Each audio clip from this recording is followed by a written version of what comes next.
이 반주 없이 육성으로만 하는 것을 뭐라고 그래요? 아카펠라 그런가요? 아주 멋졌어요. 가끔 해주세요. 전해주세요.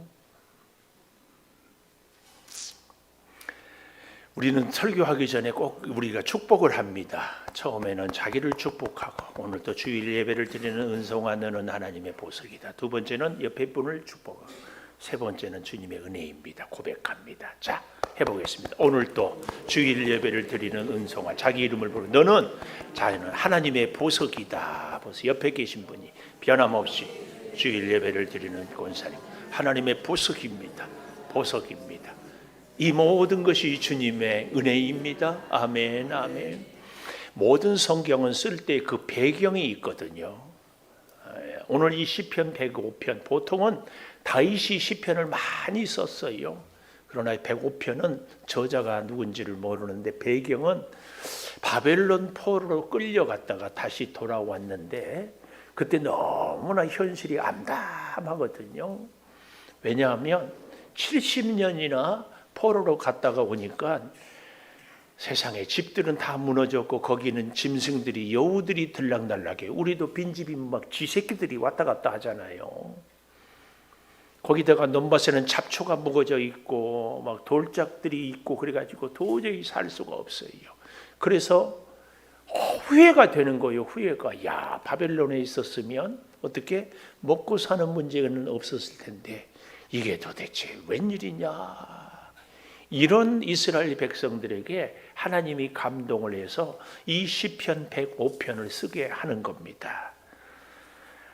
여호와께 감사하라 그랬어요. 여러분, 감사가 하나님이 명령한다고 감사가 됩니까? 아니, 감사할 건덕지가 있어야 감사를 하지.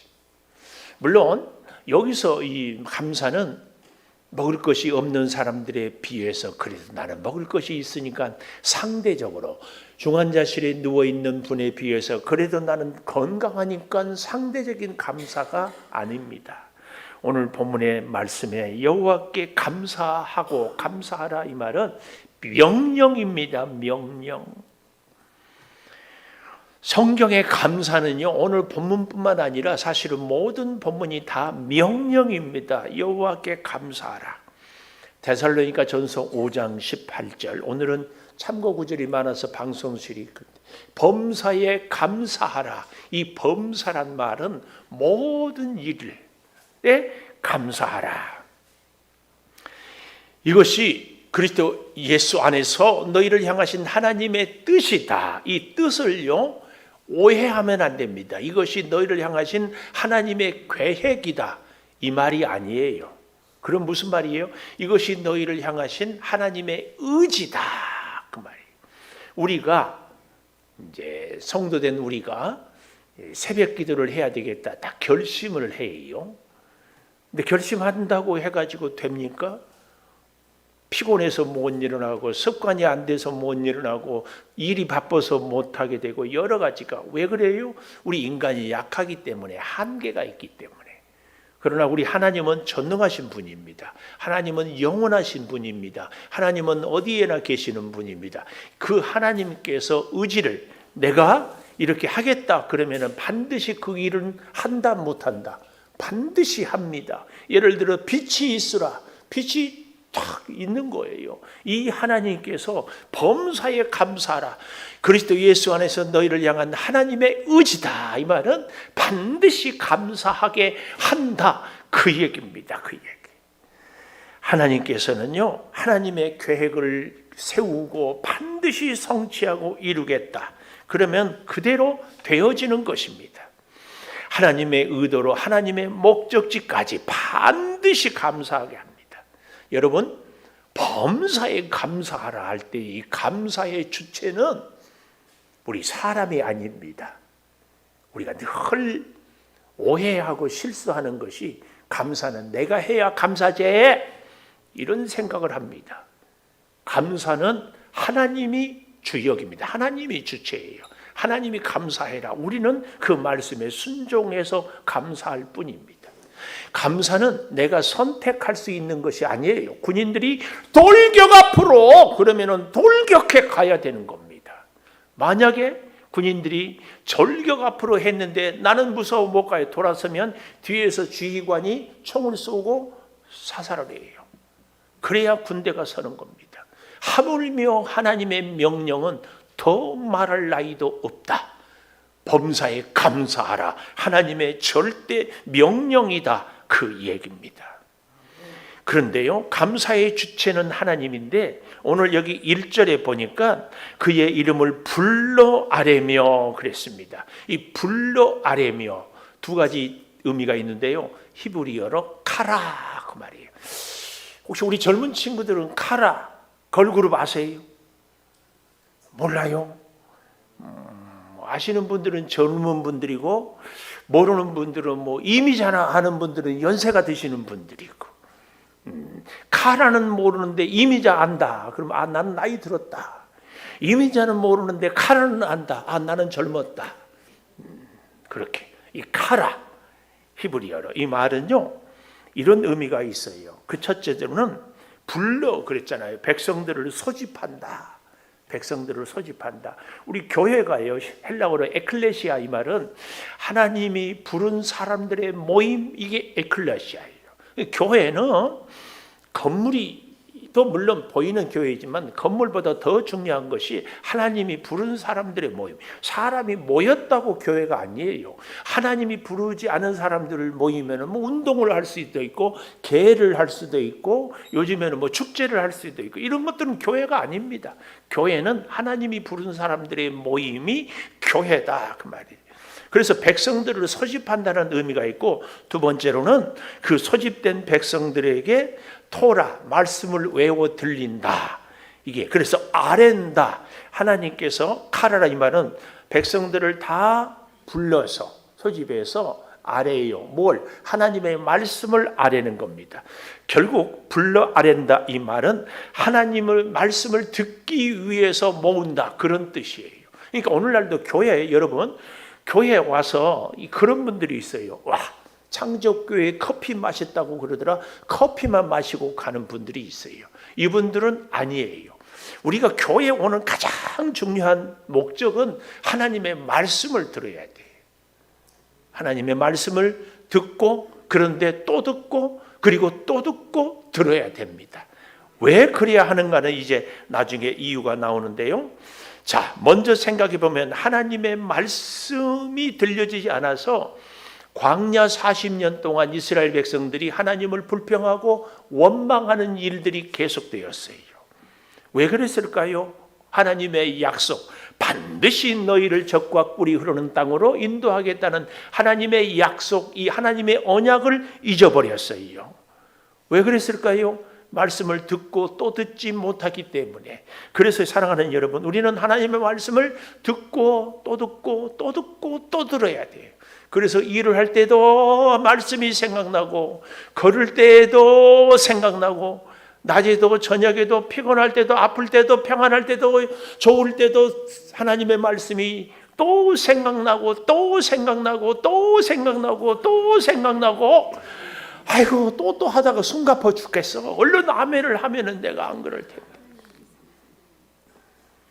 한번 생각해 보십시오. 12명의 정탐꾼을 쫙 보냈거든요. 12명의 정탐꾼을 보냈는데 10대 2로 편이 쫙 갈라졌어요.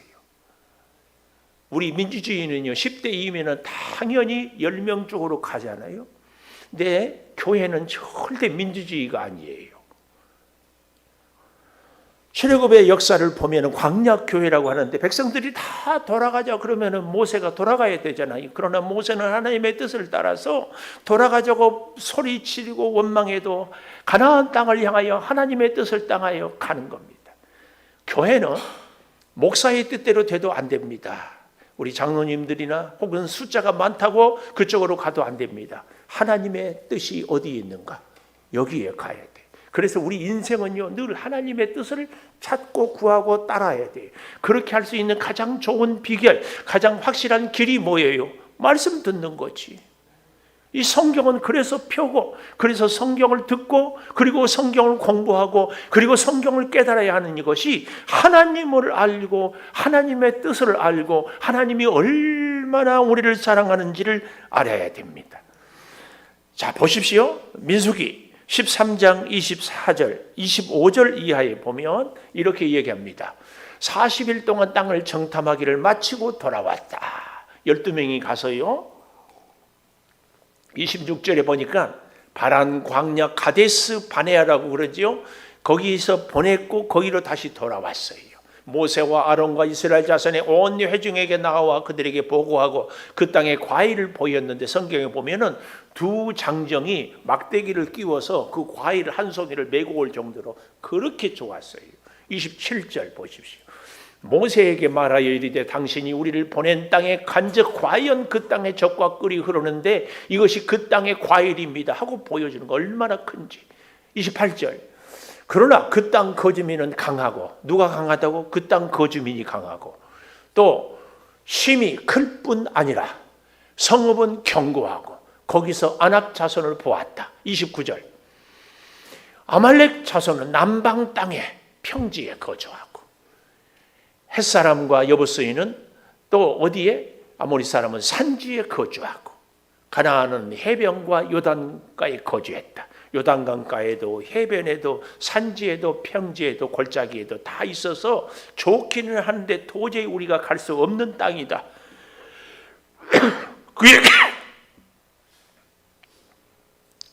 이런 기가 막힌 얘기를 하고 있는 거예요. 그 정탐하고 와서의 그 보고를 듣자 민수기 14장 1절에서 10절까지 보니까 온 회중이 소리를 높여 부르짖으며 밤새도록 통곡했어요. 뭐라고 통곡했을까요? 아이고 우리는 이제 죽었다. 뒤로 돌아갈 수도 없어. 홍해가 가로질고 앞으로 가자니 저 아나마 자손 아말렉 사람들이 차지하고 있으니 우리는 꼼짝없이 죽었구나. 그렇게 통곡을 하는 거예요. 2절에 보니까 이스라엘 자손이 다 모세와 아론을 원망해요. 원망. 광야는 원망입니다. 온 회중에게 그들에게 이르되 우리가 애굽 땅에서 죽었거나 이 광야에서 죽었으면 좋았을 것을. 자녀들이 부모한테 불평하고 원망할 때 꼭 이렇게 하지요.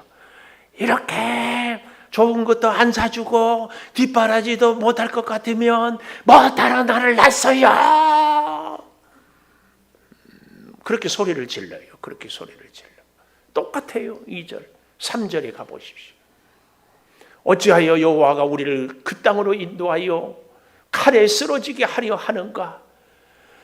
우리 처자가 사로잡히린 이 애굽으로 들어가는 것이 낫지 아니하랴. 차라리 태어나지 않았으면 좋겠다. 그 다음 4절. 이에 서로 말하되 우리가 한 지간을 세워 애굽으로 돌아가자 하매 5절. 모세와 아론이 이스라엘 자손 온 회중 앞에 엎드린지라. 아주 중요한 거예요. 문제 앞에, 홍해 앞에, 고난 앞에 엎드려야 돼요. 엎드려야 돼. 백성들이 다 난리를 칠 때 모세와 아론이 백성들 앞에 엎드렸겠습니까? 하나님 앞에 엎드린 거죠. 엎드려요. 자, 그래서 6절에 보십시오. 그 땅을 정탐한 자 중에 눈의 아들 여호수아와 여분네의 아들 갈렙이 자기들의 옷을 찢고, 옷을 찢는 것은 마음을 찢는 표현이거든요. 7절. 이스라엘 자손의 온 회중에게 말하여 이르되 우리가 두루 다니며 정탐한 땅은 심히 아름다운 땅이다. 똑같은 고백이에요. 눈은 있어서 똑같이 보았어요. 근데 해석이 중요하다고 했잖아요. 사건보다 중요한 것은 해석. 8절. 여호와께서 우리를 기뻐하시면, 밑줄 짝, 여호와께서 우리를 기뻐하시면, 하나님이 우리를 기뻐하시면, 그 얘기예요. 우리를 그 땅으로 인도하여 들이시고 그 땅을 우리에게 주시리라. 이는 과연 젖과 꿀이 흐르는 땅이니라. 그 다음 9절. 다만 여호와를 거역하지는 말아라. 또 그 땅 백성을 두려워하지도 말아라. 그들은 우리 먹이다. 옛날 성경에는 밥이다 그랬어요. 그들의 보호자는 그들에게 떠났고 여호와는 우리와 함께 하셨느니라. 그들을 두려워하지 말라 하나. 10절. 온 회중이 그들을 돌로 치려 하는데 그때 여호와의 영광이 회박에 이스라엘 또는 모든 자손에게 나타나서 더 이상 해꾸지를 못하게 하는 겁니다. 그래서 결국은 민수기 14장 25절을 보십시오. 민수기 14장 25절에 보니까 아말렉과 가나안 골짜기에 거주하나니 너희는 내일 돌이켜 홍해 길을 따라 광야로 들어갈지니라. 하나님이 도저히 돼서 안 되니까 뒤로 돌아 광야로 40년 살아라. 사실은 보름, 아니 조금 빨리 걸으면 열흘, 늦어도 20일이면 홍해를 건너서 가나안 땅에 들어갈 것을 40년 걸리게 합니다. 이것을 이름하여 방탕낭비. 우리 인생도요, 지나고 보면 그때 말씀 듣고 좀 힘들어도 믿음으로 지켰으면 내가 쓸데없는데 세월을 낭비하지 않았을 것을 하는 것이요, 우리 인생에 다 있습니다. 얼마나 안타까운지 몰라요. 근데 문제는 그랬으면, 깨달았으면 이제라도 믿음으로 가야 되는데 여전히 또 사건 있고 누가 무슨 얘기하면 또 낙심하고 또 불평하고 또 원망합니다. 왜 이런 일이 생깁니까? 하나님의 말씀을 안 듣기에, 언약을 잊어버렸기에. 이런 백성들에게 모세는 모압 땅에서 요단강만 건너면 이제 가나안 땅이에요. 여기서 백성들을 모아놓고 마지막 유언을 합니다. 제발, 우리가 40년 헤매었잖아. 제발 다시는 이런 실수하지 말자. 그리고 유언한 책이 신명기예요. 이 신명기 할 때 신자는요, 한문으로 귀신 신자가 아니에요. 하나님 신이라고 할 때 그 신이 아니에요. 그럼 무슨 신자냐? 다시 신, 재신 혹은 납신. 다시 들어라. 정신 차리고 들어라. 이 신명기예요. 그래서 신명기의 주제가 뭐예요? 이스라엘아 들어라. 그 말이 이스라엘아 들어라. 가라. 백성들을 불러서 어떻게 해요? 하나님의 말씀을 들으라. 이것이 신명기예요. 하나님은 출애굽기를 통하여서 모세를 부를 때에 어떻게 불러요? 가시떨기에서 내가 이스라엘 백성을 보고 그들의 부르짖음을 듣고 그들의 형편을 알았다. 물론 이스라엘 백성들이 부르짖어 기도도 했겠지만 중요한 주체는 하나님이 이스라엘을 보고 귀로 듣고 형편을 알았다. 똑같이 오늘 이 시대를 살아가는 우리들의 형편을 하나님께서 불꽃 같은 눈동자로 보아요. 마음이 어떤 마음인지, 형편이 어떤 형편인지, 문제가 어려움이 무엇인지 보아요. 그리고 우리들의 안타까운 부르짖음을 들어요. 그리고 우리 형편을 다 알고 계셔요. 다 알고 계셔요. 그리고 하나님께서 우리에게 말씀을 합니다. 그런데요, 우리가 잊지 말아야 될 것은 하나님의 언약을 잊지 말아야 돼요. 하나님의 말씀을 기억해야 돼요. 이스라엘 백성들이 10명의 정탐꾼들의 말을 듣고 원망하고 불평하고 아론, 모세, 갈렙, 여호수아는 돌로 치려 했잖아요. 이런 일들이 우리 인생에도 뜻밖에 참 많아요. 말씀을 붙잡고 기도하고 하나님의 뜻을 기다리는 것이 아니라 내가 눈으로 보기에 세상의 사람들이 이 사람 저 사람 다 말하기 때문에 야 불안하다, 야 안 된다, 야 틀렸다, 그리고 낙심하고 좌절하고, 그러다가 주일날에 와서 기도하면은 말씀을 들을 때는 힘이 되다가 또 성전문을 나서면 또 불안하고, 그런 우리들에게 하나님은 하나님의 언약을 기억하게 하는 겁니다. 베드로 후서 1장 4절에 보면 아주 중요한 말씀이 나와요. 이로써 그 보배롭고 지극히 큰 약속을 우리에게 주었어요. 이게 뭐예요? 언약이죠. 언약. 주어서 이 약속으로 말미암아 너희가 정욕 때문에 세상에서 썩어질 것을 피하여 신성한 성품, 밑줄 신성한 성품, 썩어질 언약에 흔들린 것이 아니라 신성한 성품에 참여하는 자가 되라. 하나님은 우리에게 하나님의 형상으로 하나님을 사모하고 하나님을 의지하고 살 수 있는 신성한 성품을 주셨어요. 그런데 이 성품이 다 깨져버렸어요. 언제? 죄를 지음으로. 대표적으로 아담이 선악과를 따먹었어요. 그때 이 선성한 성품, 하나님의 거룩한 성품이 깨져버린 겁니다. 그래서 하나님과 우리 사람들과의 관계가 분열이 돼버렸어요. 깨져버렸어요. 에릭 프롬이라는 사람은요, 유명한 책 사랑의 기술에서 우리가 누군가를 사랑할 때는 그 대상에게 내 모습이 있기 때문에 사랑한다. 아까 유치부 아이들이 이렇게 할 때 우리가 다 좋아했잖아요. 왜냐하면 우리 안에 이런 어린 아이의 모습이 있기 때문에 그렇다, 그 얘기를 하고 있습니다. 여러분, 우리가요 정말 이 세상을 살아갈 때 내가 무엇을 사랑하는가, 누구를 사랑하는가에 하나님의 성품을 잃어버린 일이 있어서는 절대로 안 됩니다. 에덴 동산을 생각해 보십시오. 선악과를 따먹고 난 순간 이후에 아담이 하나님 앞에서 했던 이야기입니다. 원래 아담이 혼자 독처하는 것이 좋지 못해서 하와를 하나님이 창조해서 보냈더니 아담의 고백이 뭐였어요? 이는 내 중에, 아니 이는 뼈 중에 뼈요 살 중에 살이다. 최고의 사랑의 고백이에요. 인류 역사에서. 당신은 내 뼈 중에 뼈요 살 중에 살이다. 다 이렇게 하고 살기를 축복합니다. 그런데요, 선악과를 척 따먹고 나서 하나님이 아담에게, 아담아 너 어디 있느냐? 두려워서 숨었습니다. 왜 두렵냐? 선악과 따먹었어요. 왜 따먹었냐? 따먹지 말라고 하니까. 그랬더니 뭐라고 그래요? 하나님이 준 저 하와 때문에 내가 먹었습니다. 이게 원망이고 이게 불평입니다. 신성한 성품이 죄로 인해서 깨지니까 불평하고 원망하는 거예요. 이게 기가 막힌 거예요.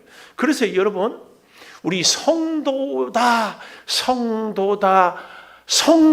아니다 기준이 뭐냐?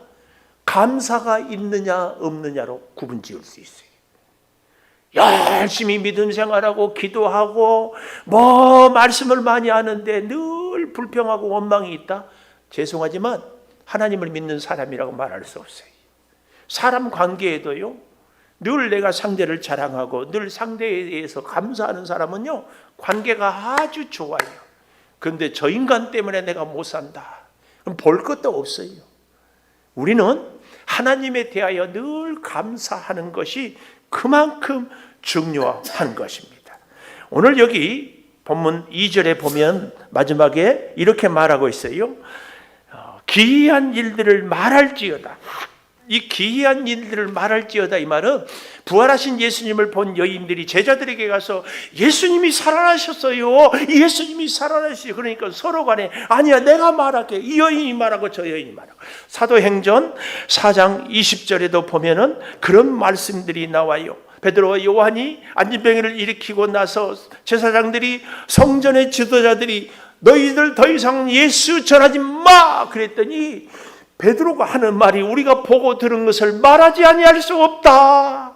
이것이 말할지어다. 터져나는, 샘솟듯 터져나는 그 말씀을 전하는 것입니다.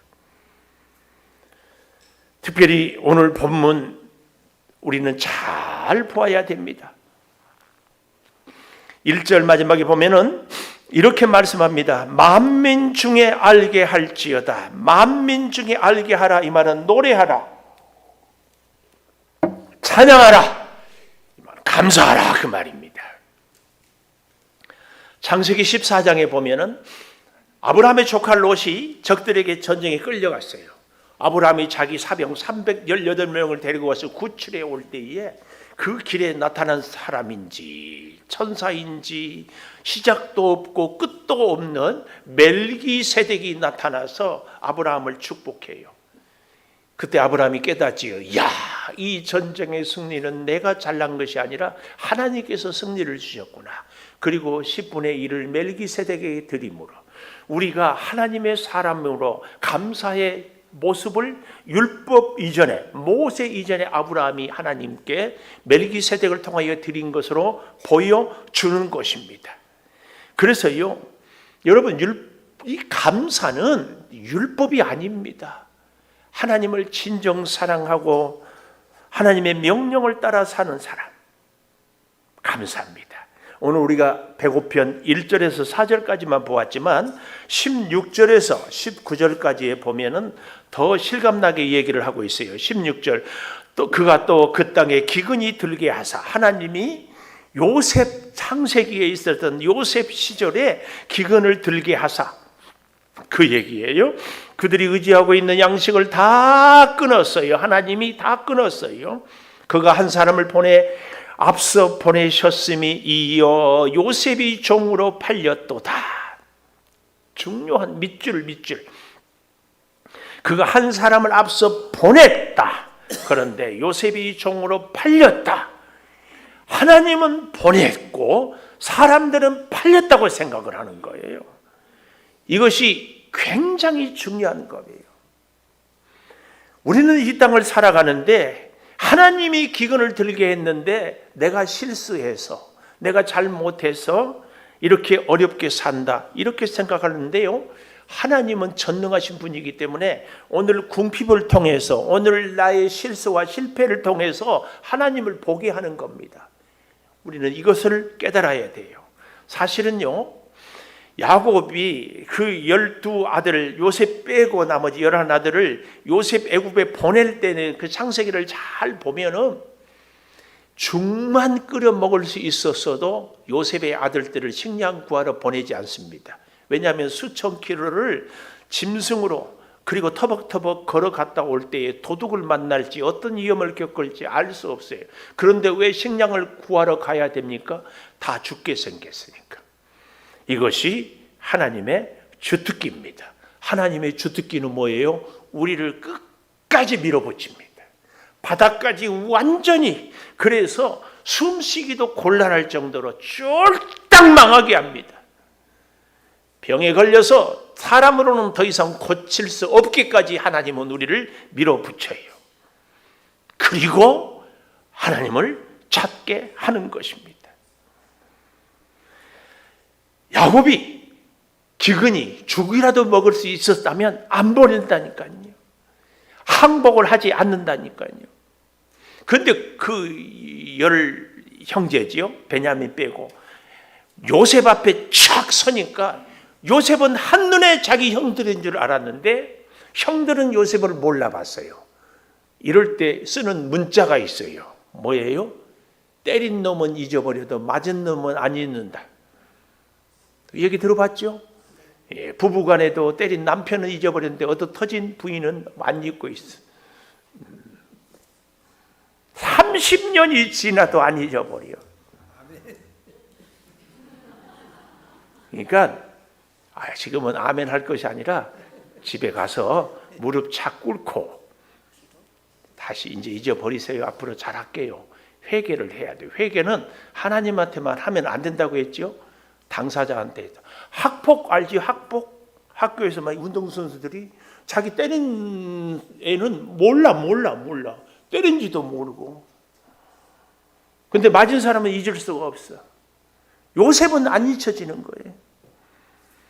근데요, 하나님의 전체 그림을 보고 나니까 창세기 45장 5절 또 7절 이렇게 보니까 여기 보십시오. 당신들이 나를 이곳에 팔았다고 근심하지 마소서.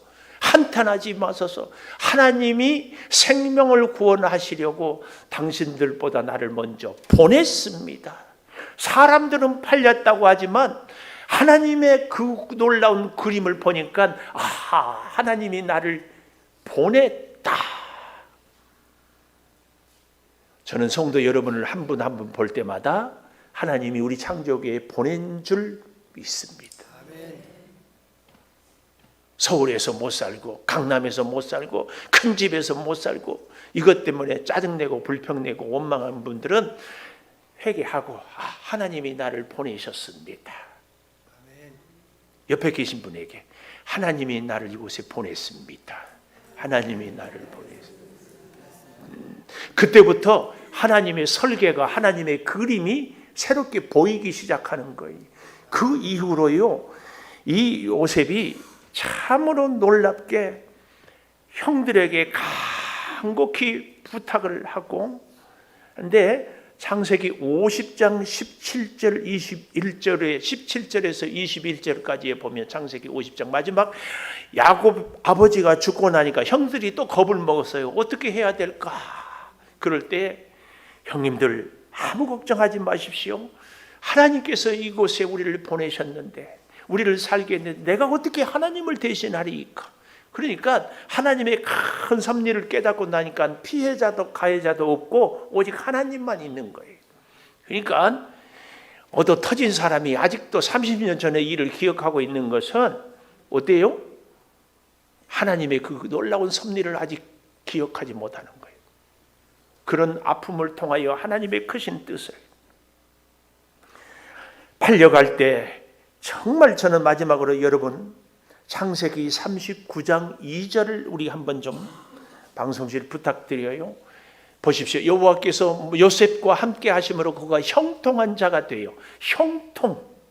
일이 잘 풀리는 것을 형통이라고 그러잖아요. 근데 요셉이 진짜 형통한 자가 되었다면 보디발 주인의 집에서 풀려서 아버지한테 찾아가는 것이 형통이지 여전히 종살이 하는데 형통이냐고요. 이게 형통입니까? 한 군데 더 찾아볼까요? 창세기 39장 23절에 보니까 감옥에 들어갔어요. 간수장은 그의 손에 맡긴 것을 무엇이든지 살펴보지 아니하였으니 이는 여호와께서 요셉과 함께 하셔서 여호와께서 그를 범사에 형통하게 했다. 형통.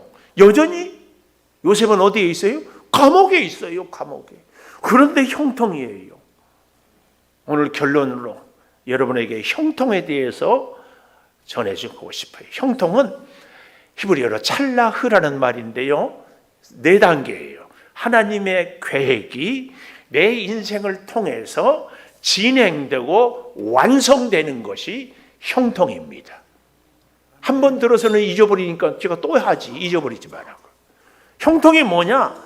하나님의 계획이 내 인생을 통해서 잘 진행되고 완성되는 것이 형통이에요. 다시 하나님의 형통은요 내 소원대로 되는 것이 아니라 하나님의 계획대로 이루어지는 거예요. 그래서 요셉은 여전히 보디발의 집의 종인데 형통이에요. 감옥에 갇혀서 억울한 누명을 쓰고 있는데 형통이에요. 왜요? 그로 인하여서 하나님의 계획이 이루어지기 때문에 요셉을 통하여 애굽의 가뭄을 해결하고 요셉을 통하여 그의 가문 야곱의 12아들을 다 살려내고 그래서 큰 민족을 이루고자 하는 하나님의 큰 뜻을 이루어내는 것이 형통이에요. 오늘 여러분과 저의 인생에도 형통은 하나님의 뜻을 이루어가는 것인 줄을 꼭 믿어야 됩니다. 꼭 믿어야 돼요. 오늘 감사로 우리를 잘 택함을 입고 감사로 우리를 잘 하는 것은 이 요셉의 인생의 형통을 우리가 깨닫는다면 우리의 성도의 존재의 가치는 어디에 있는가? 감사에 있어요. 사랑하는 여러분과 저의 인생에 24년 올 한 해의 삶을 이제 11월, 12월 마무리하면서 아주 작은 감사까지 깨닫고 찾아내는 그래서 우리 다음 주일에는 우리 모두가 하나님 앞에 감사합니다. 감사합니다 고백하고 영광 올려드릴 수 있는 저와 여러분 되기를 축복합니다. 우리 다 일어나셔서 성전문을 향하여 돌아서서 기도하겠습니다. 하나님 11월의 첫 주입니다. 매월 첫 주는 우리 성도들이 성전문을 향하여 돌아서서 기도합니다. 아버지 이 성전문을 향하여 이제 돌아서서 우리의 직장으로 가정으로 사업장으로 일터로 세상으로 나갈 때에 주님 우리 손을 잡아주시고 주님 우리 발걸음을 동행하여 주시고 우리의 생각을 우리의 계획을 주께서 형통케 하여 주시옵소서. 내 마음, 내 계획, 내 생각이 아니라 하나님의 선하신 뜻을 이루어 가기까지 요셉처럼 우리도 하나님의 손에 붙잡혀 살게 하여 주시옵소서. 종이어도 형통했습니다. 감옥에 갇혔어도 형통했습니다. 주여 형통으로 감사로 내 삶을 채우게 하여 주시옵소서.